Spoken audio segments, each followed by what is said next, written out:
What's up gamers, Kefka here, and today I'll be going over the boss updates from patch 0.146.8. Iron Gate CEO Richard Svensson elaborated on the boss changes on Twitter, basically saying bone mass melee attacks faster, Motor's hit points was increased by 2500, and Jaglith had some resistance tweaks and about double his normal HP. So not too much has changed with Bone Mass. He's just going to swing at you more often. You can still fit about 6 melee attacks in between his swings. If you're having issues with this boss or any of the bosses that got an update, I've put out separate guides for each and the links will be in the description.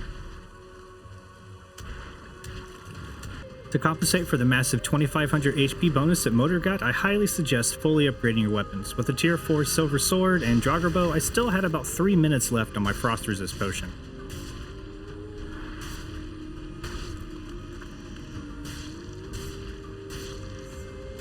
And then there's Jaglith.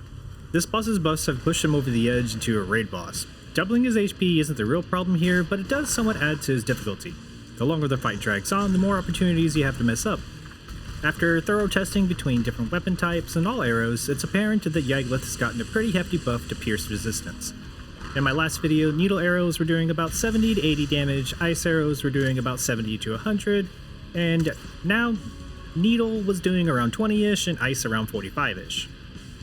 Don't skimp out on weapon upgrades for this fight. Even with a tier 4 black metal sword and Jogger bow, this fight ended up being just a little over 20 minutes solo for me. Make sure to bring at least 3 fire resist potions with you. The buff to Jaglith's pierce resistance forces you into melee combat unless you want to use hundreds of arrows to bring him down. I've fought him about 4 times now since he got his update, and I really feel like he uses his abilities much more often. Almost every time I ran in to whack him with my sword, he would slam the ground, rain down meteors, or try to melt my face with his fire breath. Jaglith's mechanics are the same, so there's nothing really to go over there. Thank you for watching. Don't forget to hit that like and subscribe button if you found this information helpful and want to stay up to date on Valheim.